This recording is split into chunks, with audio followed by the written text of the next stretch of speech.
Feli POV. Masaya akong sinalubong ni Lola Sita at Kuya Corton. Akala ko hindi ako papayagan ni Sir Murphy nang magpaalam ako sa kanya. Kaya laking gulat ko nang payagan na nga niya ako. Binigyan niya pa ako ng pera para daw may ibigay ako sa pamilya ko. Hindi ko tinanggap ang pera. May malaki pa kasi akong utang na hindi nababayaran.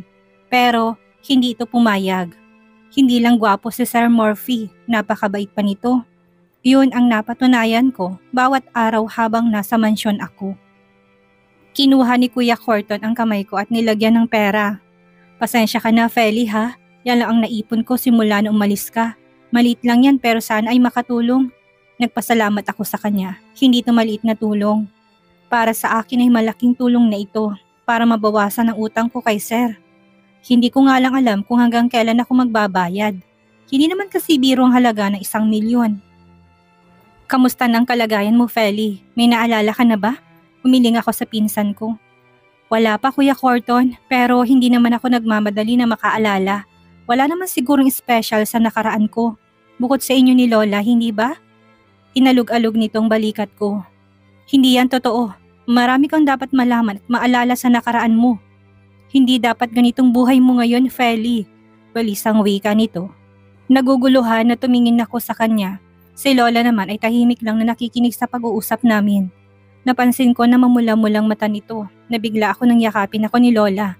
Ang higpit ng pagkakayakap niya sa akin na para bang takot siyang mawala na lang akong bigla. Nung una pa lamang ay alam ko nang hindi ikaw siya. Nagbulag-bulagan ako para mabawasan ang pangungulila ko sa kanya. Pero kung sakali na babalik ka sa dati mong buhay ay tatanggapin ko, apo. Tumingin ako kay Kuya Corton na may pagtatanong sa mata. Ano bang ibig sabihin ni Lola Sita?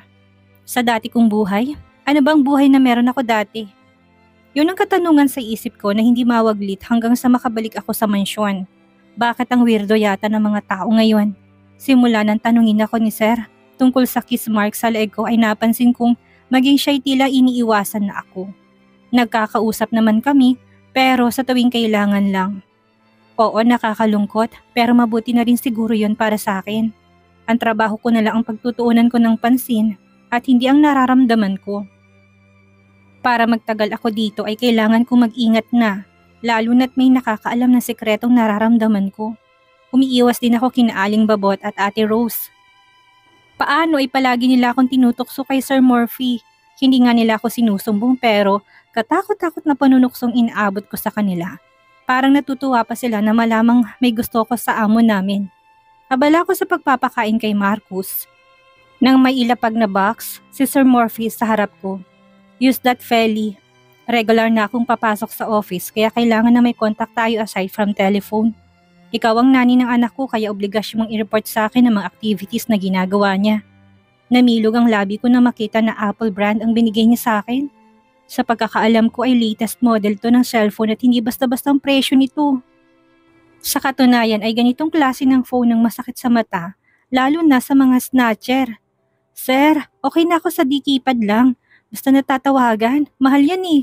Madadagdagan lang ang utang ko. Huwag ka mag-alala, Feli. Dahil hindi ko idadagdag sa utang mo yan. Bumalik sa pagkakaupo si Sir Murphy. Nilagay ko ng number ko dyan kaya pwede mo kong tawagan anytime. Tuwang-tuwa ako dahil ito ang unang beses na nagkaroon ako ng ganito sa nakalipas na 3 taon. Hindi na ako nangangarap na magkaganito noon dahil sa hirap ng buhay. Nagkakasya na lang ako sa panonood sa luma naming telebisyon. Nang malaman nila Aling Babot at Ate Rose at Victoria na binigyan ako ng cellphone ni Sir ay kilig na kilig sila. Ewan ko ba kung bakit maging si Victoria ay natutuwa. Nakakapagtaka talaga sila nang malaman ni Sir Douglas na may cellphone na ako ay kinuha niya ang cellphone number ko. Para sa mismong cellphone ko na daw siya tatawag sa oras na gusto niyang kamustahin si Marcus. Mamster, what do you think about my daddy po? Napatigil ako sa pagkuskus ng buhok niya. Narito kami ngayon sa malaki niyang bathroom at pinapaliguan siya. He's handsome, right? Walang pagdadalawang isip na tumango ako. Tinatanong pa ba yan? Syempre oo. So you like him po? Nakikiliti po ako, Mamster. Natatawang ani nito nang kuskusin kong kilikili nito. Wala namang may ayaw sa daddy mo, baby. Bukod kasi sa gwapo siya, mabait pa siya. Kaya nga mahal na mahal ko siya eh. Dugtong ng utak ko. I love you, Mamster. Sana maging mami po kita. Malambing na wika ng alaga ko na muntik kong ikabuwal. Ano ka bang bata ka? Huwag ka nga magsalita ng ganyan. Mamaya ay marinig pa tayo ng daddy mo at isipin na tinuturuan kitang sabihin yan. Pulang-pula ang mukha ko, daig ko pa ang nakakain na sandamakmak na sili. Kung alam lang ni Marcos na yun din ang hiling ko. Pero napakalabong mangyari dahil sa mukha at katayuan ko sa buhay. Makukontento na lang ako na mahalin sila sa pamamagitan ng paninilbihan sa kanila. Ang mahalaga ay makikita at makakasama ko pa rin sila. Ganun na lang ang tili ko nang mawalan ako ng balance at madulas. Mabuti na lang at nasalo ako ng matigas at matipunong bisig ng isang tao. Si Sir Morphy! You okay? Baritonong boses na tanong niya. Lalaking-lalaki ang boses nito. Ang sarap sa pandinig. Next time you should be more careful, lalo na't hindi pa tuluyang bumabalik ang alaala mo. Nagbukas sara ang labi ko at napapatango na lang, napipina ako sa kagapuhang taglay ni Sir. Hindi lang yun, ramdam ko kasi paghigpit ng yakap ng braso niya sa bewang ko. Ang init ng balat niya ay tila dumaloy at kumukuryente sa aking katawan. Kiss! Nalaki ang mata ko nang marinig ang matinis at maliit na boses ng alaga ko. Teka, ano daw? Daddy, kiss mo si Mamster! Sa isang iglap ay magkahiwalay na kami ni Sir Morphy at pareho na nakatalikod sa isa't isa. Pulang-pula naman ang mukha ko sa labis na hiya. Kung pwede lang lamunin na ako ng lupa ngayon din. Hindi ko alam kung paano at kailan ako natapos sa pag-asikaso sa alaga ko na hindi nawawala sa sarili. Si Sir Morphy naman kasi, imbis magalit ay nakita ko siyang nakangiti na tila naaaliw pa. Kung hindi lang ganitong mukha ko iisipin kong baka kinikilig si Sir Morphy sa akin. Morphy's POV. Hindi maalis ang ngiti ko sa labi sa tuwing maalala kong reaksyon kanina ni Feli nang tuksuin to ni Marcus. Loko-loko din tong anak ko. Ano bang nakain nito't nagsasabi ng ganon? Ako, anong nakain ko't bigla-bigling natutuwa ako ng ganito sa ibang babae? Alam ko naman na hindi siya si Luna at magkaboses lang sila. Pero sa tuwing magsasalita siya at kikilos ay ang asawa ko talagang nakikita ko. Muntik ko nang isipin na hindi pa naginip ang naganap ng nakaraan sa akin. Iniisip ko pa nga na baka totoong nangyari yon. Na baka inakala kong si Luna ay si Feli at nagniig kami. Ang gago ko dahil nagawa kong isipin yon at magtaksil sa isip ko kasamang ibang babae. But why I have this feeling that is was all true. Hanggang ngayon ay ramdam ko pa rin ang init ng hubad naming katawan habang kami ay nag-iisa. Kailangan ko tong iligo dahil kung ano-ano na naman ang mga eksenang nakikita ko. Pero nakaligo na ako hindi na walang init ng katawan ko. Inalis kong malaking telang nakatakip sa wedding picture namin ni Luna. Tinitigan kong asawa ko pero agad din ako napamura nang bigla si Feli ang nakikita ko. Tss, hindi ako naniniwala sa kulam. Pero paano kung kinulam ako nito? Napasabunot na lamang ako sa sarili kong buhok. Nababaliw na yata ako kung ano-ano nang naiisip ko. Lumabas ako ng kwarto at nagpunta sa garden para magpahangin. Shit! Malakas kong mura nang makita ko si Feli na nakaupo sa bench, sutang kulay puti at napakahabang bestida. Nahawa na yata ako sa mga kaibigan ko. Sir, ikaw pala. May 2 metrong layo ng ilaw sa pwesto namin pero kita ko pa rin ang kabuuan ng mukha ng dalaga. Napansin ko na namumulang mata nito, mukhang galing to sa pag-iyak. Nang umusod siya, tumabi ako sa tabi niya. Bad dream again? Kapag ko ay tanong ko, umiling si Feli. Hindi sir. Tumingin to sa cellphone na hawak. Masaya lang ako kasi binigyan mo ako ng ganito. Ang swerte ko po kasi ang bait niyo sa akin. Kahit na ganito ako. Tinanggap niyo na nga ako dito sa trabaho. Mabuti ang pakikitungo niyo lahat sa akin. Naisip ko na kahit ganitong itsura ko, ay mapalad pa rin ako. Natigilan ako. Naalala ko na ganitong-ganito si Luna noon. Mababa ang self-confidence at walang tiwala sa sarili. Don't belittle yourself. Feli, kung mabuting pakikitungo sa'yo ng lahat at kung mapalad ka ay dahil yun sa ugali mo. Sa tingin mo ba ay pakikitunguhan kita ng maganda? Kung masama at hindi magandang trato mo kay Marcos? Umiling si Feli. See, you know yourself more than anyone else. So you should know that you deserve the treatment because you're a good person. Malungkot nang umiti si Feli tumingin sa kawalan. Sa tingin mo ba sir, mabuti talaga akong tao? Ni hindi ko nga matandaan ang buhay na meron ako noon. Maliban sa 3 taon, simula nang magising ako. Minsan sumasagi din sa isip ko, paano kung masamang tao ako at karma sa akin ang pagkawala ng alaala ko? Na kaya nagkaganitong mukha ko dahil karma sa akin to. While she's talking, I couldn't stop myself from staring at her. The way she talks, the way she moves, she really looked like of my wife. Hindi ko maipaliwanag pero tila ba natatabon na lang na makapal na balat ang katawan nito. Sir, iwinasiwas ni Fel yung kamay sa harap ko. Hala si Sir, nagandahan sa akin. Natauhan ako at natawa sa sinabi niya. Joke lang Sir ha, baka magalit ka. Agad nitong bawi. Maganda ka naman talaga, Feli. Nanula sa labi ko na ikinatulala niya. Ang kabutihan na ugali mong nakakapagpaganda sa'yo. Nagsimula na namang mamulang mga mata nito. Actually, nakikita ko sa iyong asawa ko. Magkaiba lang kayo ng mukha pero parehong-pareho kayong dalawa. Ang swerte ni Ma'am Luna sa iyo, sir. Kasi kahit wala na siya, nakikita ko na mahal mo pa rin siya. Hindi mo siya magawang kalimutan sa paglipas ng mga taon. Pinahid ni Feli ang luha. Pasensya ka na sir ha, hindi ko alam kung bakit naiiyak ako eh. Masaya ako marinig na mahal mo pa rin siya. Nakakatawa lang po na may lalaki pang katulad mo. Tumingala ako sa langit para pigilan ang luha ko. Ayaw kong umiiyak pero kapag naalala kong asawa ko'y nagiging emotional ako. I considered myself as lucky to had her, Feli. Para sa akin napakaswerte ko nang dumating siya sa buhay ko. Kaya nga ngayon ay nangangapa ako dahil wala na siya sa tabi ko. At hindi na kailanman babalik pa. I love her so much. That's why it really hurt as hell as I thinking about her. Hanggang ngayon ay ramdam kong sakit ng pagkawala niya. Hindi ko magawang kalimutan siya. Imbis na malimot siya sa bawat araw na dumaraan, ay mas lalo ko lang siyang naaalala. Sa nakalipas sa 3 taon ay ngayon lang ako nagbukas ng saloobin ko sa ibang tao maliban sa mga kaibigan ko. Komportable ako kay Feli, yun ang totoo. Nabigla ako nang yumakap si Feli sa akin. Kapag ibang babaeng gumagawa nito sa akin ay agad kong tinutulak palayo. Pamilyar ang init ng katawan nito. Bakit parang asawa kong yakap ko? Sir, ito lang ang magagawa ko para gumaan ang loob mo ngayon. Kung nasaan man ang asawa mo ay alam kong masaya siya na mahal mo siya. Pero sa tingin ko, hindi niya na magugustuhang ikulong mo sa lungkot ang puso mo. Nang tumingala si Feli, siya namang kabog ng dibdib ko. Nang magsalubong ang mga mata naming dalawa, ganitong pakiramdam ko noong una kong makita si Luna. Hinihiling ko na maging masaya ka, Sir Murphy. Hindi man ngayon, ay alam kong darating din yon. At kapag nangyari yon, ay narito pa rin ako sa tabi mo. Hindi ko kayo iiwan ni Marcus. Pangako ko yan sa'yo. Feli POV. Ang gaan ng pakiramdam ko. Hindi ko man nasabi kay Sir Murphy ng direktang nararamdaman ko, ay naiparamdam ko naman yon sa kanya. Alam ko na kapangahasan ang ginawa kong pagyakap sa kanya. Inaasahan ko na baka itulak niya ako, pero hindi.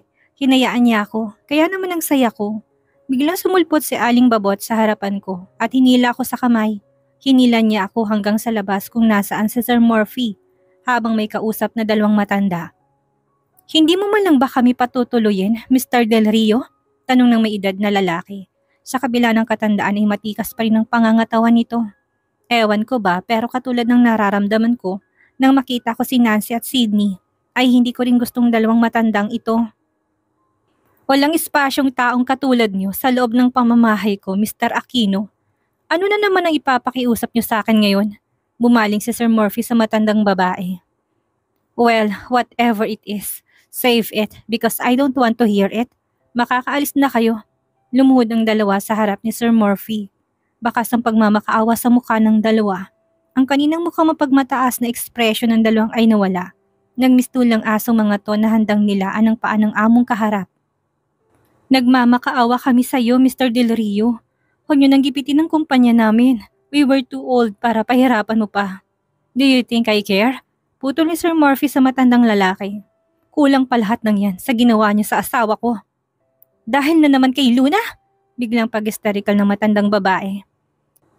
Hindi pa ba sapat na sinira mong buhay ng apo kong si Nancy at maging kami ay nagawa mong pahirapan ng ganito? Patay na si Luna, kaya tigilan mo na kami. Don't you even dare to call my wife's name. Ngayon ko lang nakitang ganito kadilim ang mukha ni Sir Murphy. Nangangalit ang bagang niya at tila handang manakit anumang sandali. Saka, huwag kang umakto sa harap ko na isa lang ang apo mo. Aalis na sana ako. Mali kasi makinig ako sa usapan nila. Pero si Aling Babot ay pinigilan ako sa baraso. Tila gusto pa nito na makinig pa ako. Pero bakit kaya? Ang kanina na matapang na matandang babae, ngayon ay namumutla na. Maging ang matandang lalaki ay ganun din. Hindi namin maintindihan ang sinasabi mo. Crap that bullshit, old man. Alam mong tinutukoy ko, magpasalamat na lang kayo. Dahil pinapatagal ko pang buhay nyo dito sa labas ng kulungan. Sa kabila ng krimen na ginawa nyo.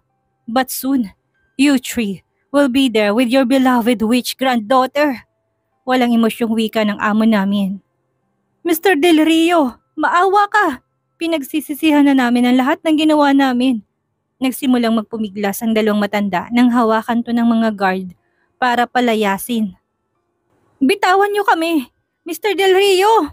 Patuloy sa pagmamakaawang matandang babae. Subalit hindi ito pinakinggan ni Murphy. Ilang beses akong napabuntong hininga. Hindi ko maintindihan kung bakit ang bigat ng dibdib ko kapag naalala ko ng dalawang matanda kanina. Tsak naman ako na hindi ko sila kilala, pero meron akong pakiramdam sa dibdib ko na hindi ko sila gusto. Nabanggit sa akin ni Aling Babot na ang dalawang matandang iyon ay lola at lolo ni Nancy. Hindi kaya yun ang dahilan kung bakit mabigat din ang dugo ko sa kanila? Dagdag pa ni Aling Babot ay dati din nila itong amo nila Ma'am Luna. Nagulat ako dahil akala ko'y galing sa mayamang angkan ang asawa ni Sir Murphy, pero hindi pala. Nakakatuwang isipin na sa kabila ng katayuan nila sa buhay, ay minahal pa rin ni Sir si Ma'am Luna. Iba talagang nagagawa ng pag-ibig. Ano Feli, naalala mo ba sila? Tanong sa akin ni Ate Rose, napakamot ako sa ulo. Hindi ko naman sila kilala Ate Rose, kaya paano ko sila makikilala? Nagkatinginan sila ni Aling Babot at tila dismiyado sa narinig. Nakaramdam ako ng lungkot nang umalis ng bansa si Sir Murphy. Para asikasuhin ang tungkol sa negosyo. Hay naku, daig ko pang misis na namiss kagad ang mister. Nakangiting tumingin ang magandang babae sa litratong nakasabit sa pader. Ang ganda ng kuha natin dito, Murphy. Halatang masaya na ako at hindi katulad nung una. May ngiti sa labi na tumingin ng babae sa katabing lalaki. Salamat dahil minahal mo ko ha. Sinabi ko naman sa'yo hindi ba? Araw-araw kitang mamahalin Luna. Tugon ng lalaki na puno ng pagmamahal sa babae. Kinuha nitong kamay ng babae at saka hinalikan. Mamahalin ko kayo ni Marcos at aalagaan.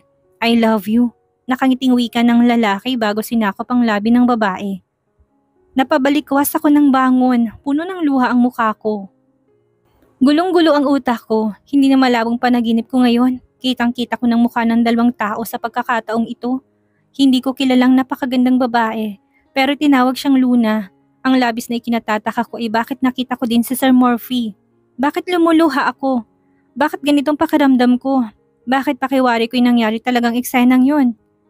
Hindi ko alam kung anong nagtulak sa akin para tahakin ang daan papunta sa madilim na kwarto ni Sir Murphy. Kailangan ko ng sagot.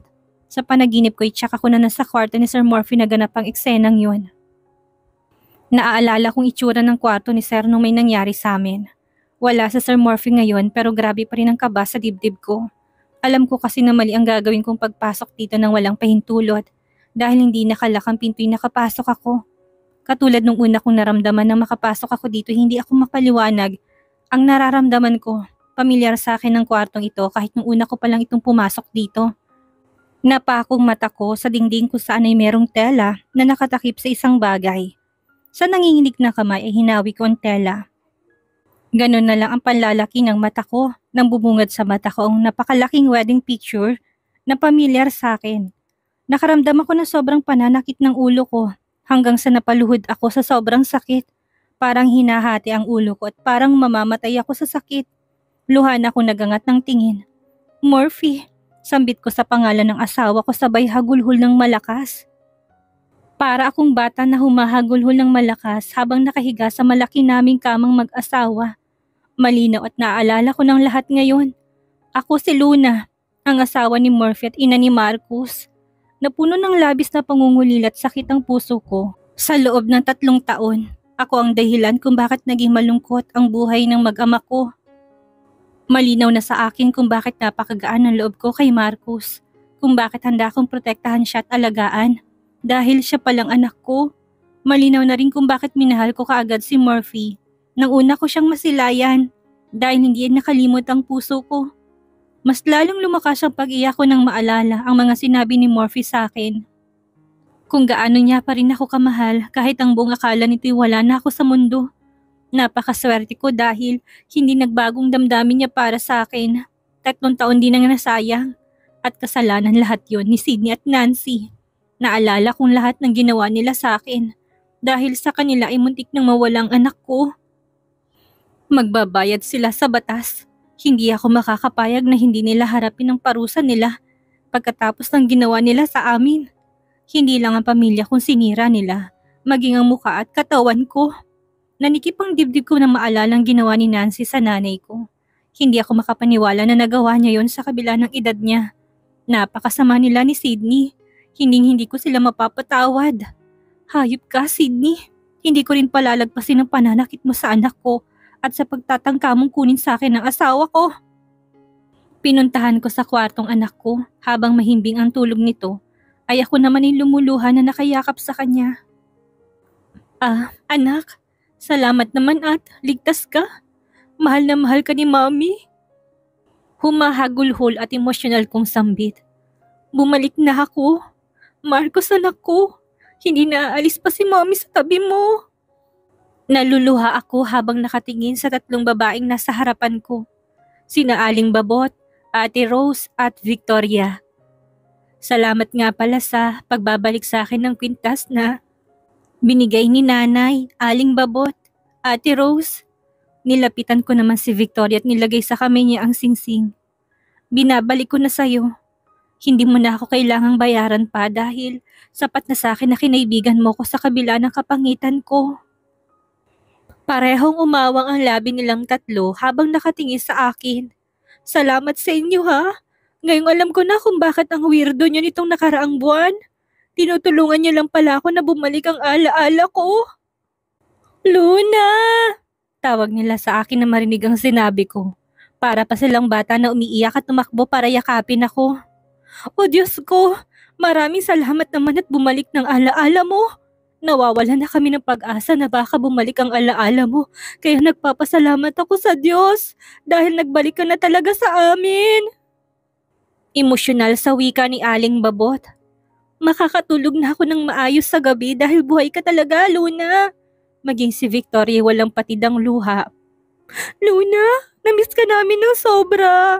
Hindi mo lang alam pero balde-baldeng luha na yatang naubos namin dahil sa'yo. Maging si Ate Rose ay iyak ng iyak. Sa kabila ng sakit at hirap na dinanas ko, ay masasabi ko na napakabuti ng Diyos sa akin. Siya mismo naglapit sa akin sa taong makakatulong sa akin para magtagpo ulit kami ng asawa at anak ko. Hindi niya hinayaan na tuluyan kami magkahiwa-hiwalay ng pamilya ko. Nang sabihin ko sa kanila ang sinapit ko sa kamay ni Nancy at Sydney, ay galit na galit sila. Si Aling Babot ay hindi kinayang narinig at nawalan pa ito ng malay sa labis na galit. Si Ate Rose ay ngayon ko lang narinig na nagmura. Halos isumpa nitong 2 bruha. Si Victoria ay gusto nang sugurin si Sydney at Nancy na makaganti man lang daw kami. Nang magising si Aling Babot ay sinabi kong plano ko sa kanila. Kailangan ko munang masabi sa asawa ko na buhay ako bago ko tuluyan na masampahan ng kaso ang 2. Alam kong hindi madali ang gagawin ko dahil walang kasiguraduhan kung paniniwalaan ako ni Murphy, pero umaasa ako na makikilala ako ng puso nito. Halatang nagulat si Kuya Corton na mapagbuksan ako ng pinto. Hindi kasi ako tumawag at nagsabi sa kanya na uuwi ako ngayon. Natatandaan ko siya, isa siya sa lalaking dumukot sa akin noon. Pero nang mga nakakot mawala ng malay ay hindi ko natandaan na nakita ko siya. Marahil ay dahil sa nanlalabo ng paningin ko noon. Nabigla siya nang yakapin ko siya ng mahigpit. Salamat kuya. Dahil sa'yo'y buhay ako. Salamat dahil kahit ang utos sa inyo ipatayin ako ay hindi mo ginawa. Lumuluhang wika ko. Nanigas ang katawan niya na marinig ang sinabi ko. Hinawakan niya ako sa balikat at inilayo sa kanya. Naalala mo ng lahat? Nang tumango ako'y lumuluhang lumuhod siya sa harap ko. Patawarin mo ko, Luna. Hindi ko gustong dukutin ka, pero kailangan ko ng pera para kay Lola. Patawad dahil isa ako sa dahilan kung bakit nasira ang buhay at ang mukha mo. Ginagahan ko lang ang pagligtas sa'yo ay hindi ka magkakaganyan. Pero huwag kang mag-alala dahil nailabas ko naman ng ligtas ang anak mo. Si Kuya Corton pala ang naglabas sa anak ko sa bodega. Hindi mapugto ang luha ko. Sobra ako nagpapasalamat sa kanya. Kung hindi dahil sa kanya ay wala ng anak ko. Luna palang pangalan mo. Pareho kami natigyan ni Kuya Corton sa pag-iyak na makita si Lola Sita na nakatayo sa gilid ng pinto habang hilam ng luha ang mata. Lola, masaya akong bumalik ng alaala mo, Luna. Patawad dahil hindi ko inamin sa'yo na hindi kami ang pamilya mo. Alam kong patay na si Feli, pero dahil hindi ko matanggap, yun ay nagkunwari ako't nagpanggap na napaniwala ko ni Corton na ikaw ang pinsan niya. Alam ko rin kasi na gusto niya lang akong tulungang mabawasan ang sakit sa puso ko sa pagkawala ni Feli. Pero maniwala ka, Luna, minahal kita na parang tunay na apo. Nag-iyakan kaming tatlo. Mahal ko rin po kayo kahit na bumalik ng alaala ko. Apo mo pa rin ako, Lola, at pinsan mo pa rin ako, Kuya. Utang ko pa rin ang buhay ko sa kanila. Naging malupit man si Kuya Corton sa akin nung una ay napatawad ko na siya dahil naipaliwanag na niya sa akin ang lahat. Para sa akin ay pamilya ko pa rin sila at hindi magbabago yun. Ano kayang mangyayari ngayon tuluyan na nagbalik ang alaala ni Luna? Masabi kaya niya ito kay Murphy? Ano ang gagawin ni Murphy kapag nalamang si Feli at Luna ay iisa? Iyan ang ating aalamin sa susunod nating kabanata.